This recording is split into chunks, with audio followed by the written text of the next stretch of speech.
పాకిస్తాన్లో ఎన్నో దేవాలయాలు ఉన్నాయి, కానీ వాటి తవ్వితే పాకిస్తాన్ ఇప్పటికి కూడా ధనిక దేశం అవుతుంది. అంత ఖనిజం ఉంది, కానీ తవ్వడానికి వాళ్ళకంత ధైర్యము లేదు, దానికి తీసేంత దమ్ము లేదు అని వింటున్నారు. ఎంతవరకు వస్తూ ఉంటారు? దేవాలయాల కింద చాలా చోట్ల రాజులు నిధులు నిక్షేపాలు పెట్టేవారు. అది వాస్తవం, మనం చాలాసార్లు చూస్తుంటాం. ట్రెజర్ హంట్ అని ఒక ఛానల్ కూడా ఉంది. వాళ్ళు అన్ని చోట్ల టిక్ టిక్ టిక్ అని ఏదో చెక్ చేస్తుంటారు. పాత్రలు అవి తీస్తారు, అందులో గోల్డ్ కాయిన్స్ అవి దొరుకుతుంటాయి, అలా ఏవో చేస్తుంటారు. అలా చాలా దేవాలయాలు అలా ధనాన్ని పూర్వం కలిగి ఉండే. ఈ దేశం అంటే ఏంటి? ధర్మం. ఈ దేశం అంటే ఏమిటి? ఆ ధర్మం నిలబడే ప్లేసు, ఆ ధర్మాన్ని చెప్పే స్థలం దేవాలయం. కాబట్టి ఈ పాషండ మతాలు ముందు ఇస్లాం వచ్చినా తర్వాత బ్రిటిష్ వాళ్ళు వచ్చినా దేవాలయాన్ని టార్గెట్ చేశారు, ఎలా నాశనం చేయాలని. స్వతంత్రం వచ్చాక కూడా అదే. అయితే పాకిస్తాను విషయంలోకి వస్తే వాళ్ళ పుట్టుకే ద్వేషం నుంచి పుట్టింది. కాబట్టి అది పరిడి వెళ్ళడం అంటూ ఉండదు. పాకిస్తాన్ పతనం ఒకటి ఉంటుంది. గురుగారు, ఇంకొకటి, విగ్రహాల ధ్వంసం, గుళ్ళల్లో దొంగతనాలు, ఇవన్నీ చూస్తుంటే కలియుగం అంతా దగ్గర పడిందని అనిపిస్తుందా? ఇవి శాంపిల్సే, ఇంకా చాలా జరుగుతాయి. ఎందుకంటే మన ఇంట్లో వస్తువులు పలానా వాడు పట్టుకెళ్ళిపోతున్నాడు అని మీరు చూసి కూడా రియాక్ట్ అవ్వకపోతే వాడు ధైర్యంగా పట్టుకెళ్తాడుగా.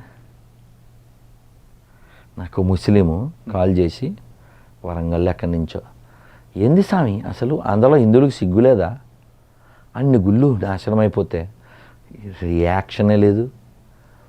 మా మసీదు ఒక గోడ ముట్టమను, లా అండ్ ఆర్డర్ లేకుండా చేస్తామన్నాడు. కాబట్టి పౌరుషం లేని జాతి ఎక్కడైనా ఇంకా చాలా ఎదుర్కోవాలి. పైన ఆ సినిమాకి వెళ్ళామా, హాయ్ బ్రో అపార్ట్మెంట్ ఉందా, కొత్తమండి, లేకపోతే సీరియల్, లేకపోతే వీడియో గేమ్, ఇలా బాగానే ఉంది కదా అని గడిపేస్తున్నారు. ఈ బాగా ఉండడం ఇంకా 10 ఏళ్ళు ఉంటుంది అంతే, లేకపోతే ఇంకో 15 ఏళ్ళు ఉంటుంది. తర్వాత చెప్పాడుగా మన రామదాస్ గారి పాటలో, అంతా రామమయం, అలా అంతా పందులమయం. వాళ్ళు చాలా దీక్షతో ఉన్నారయ్యా. ఫర్ ఎగ్జాంపుల్, నీకు పెళ్ళి అయిందిగా, ఎంతమంది పిల్లలు? ఆయన అడుగు, ఆయన 2 చెప్తాడు. వాడిని అడుగు, ఆయన 2 చెప్తాడు. ఇంకొకరిని అడుగు, 2 ఒకరోజు చెప్తారు. వాళ్ళు అలా లేరుగా, వాళ్ళు చాలా కృషి చేస్తున్నారు, పగలు రాత్రి కష్టపడుతున్నారు. చెక్ చేసుకో 4 బేబీస్ 40 బేబీస్. మొన్న కర్ణాటకలో ఏదో ఒక ఏరియాని చోటా పాకిస్తాన్ అని పేరు పెట్టి బోర్డు పెట్టేశారట. అక్కడ ఢిల్లీలో ఒక ఏరియా, ఎవరినన్నా పలకరించు, వీడియో కూడా వచ్చింది. కాసే బంగ్లాదేశ్, వందల వేల మంది. ఇక్కడ కూడా రోహింగ్యాలకి కాలనీ కూడా ఉంది. రోహింగ్యాలకు ఒక ఛానల్ ఉంది ఇక్కడ. చిన్నజీయర్ స్వామి వారు ఒక చిన్న మాట అన్నారు, దీనిపైన మీ ఒపీనియన్ ఏమంటారు? ఇదే ఆన్సరు, కృష్ణం వందే జగద్గురు. అందరూ కూడా ఆయన ఒక అంశలం. కాబట్టి ఇంకోటి ఏమిటంటే, మనకి వేదం చెప్తుంది, భద్రం కర్ణేభి శృణుయామదేవా అంటుంది. మంచి మాటలు ఏ పక్క నుంచైనా, అన్ని పక్కల నుంచి నా చెవుల్లో పడుగాక, అన్ని పక్కల నుంచి నా చెవుల్లో మంచి చేరుగాక, ఇది చెప్పారు. కాబట్టి మంచి ఎక్కడి నుంచైనా మనం స్వీకరిస్తాం.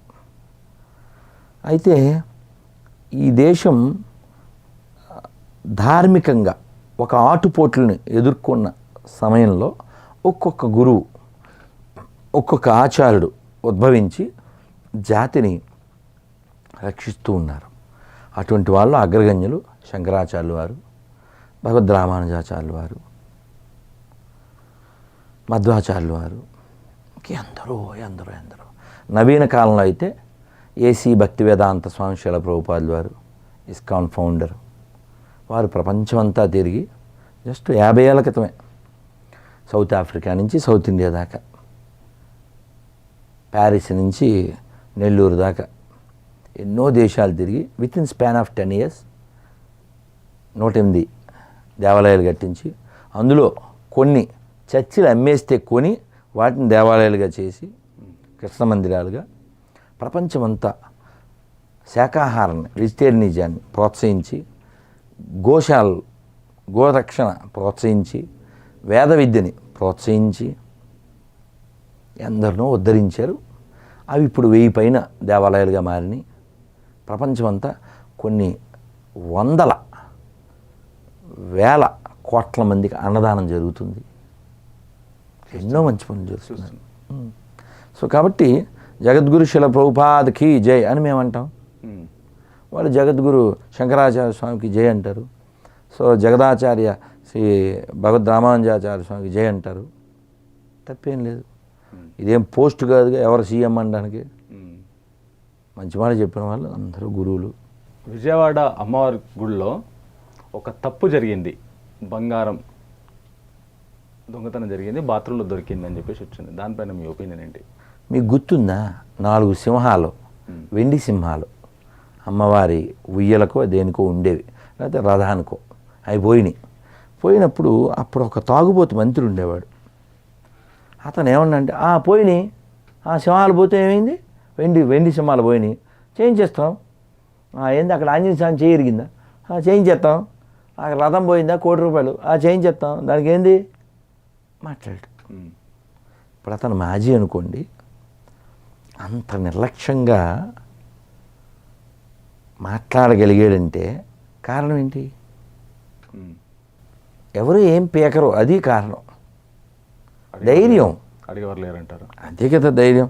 లేకపోతే అమ్మవారి ఉత్సవాలు జరుగుతున్నప్పుడు పెద్ద డిజిటల్ స్క్రీన్ పెట్టి దాని మీద ఈ గొర్రెలకు సంబంధించింది ఒకటి వచ్చిందంటే అక్కడ ఉండేవాళ్ళు ఒకటి గొర్రెలు ఉన్నాడనేగా. వీళ్ళకో మ్యాండేటరీ ఓ పద్ధతి పాడు ఏం లేదనేగా. ఇప్పుడు లోపలికి వచ్చేప్పుడు ఐరిష్ అని ఓ పద్ధతి ఉందిగా, ఇదో పద్ధతి ఉందిగా.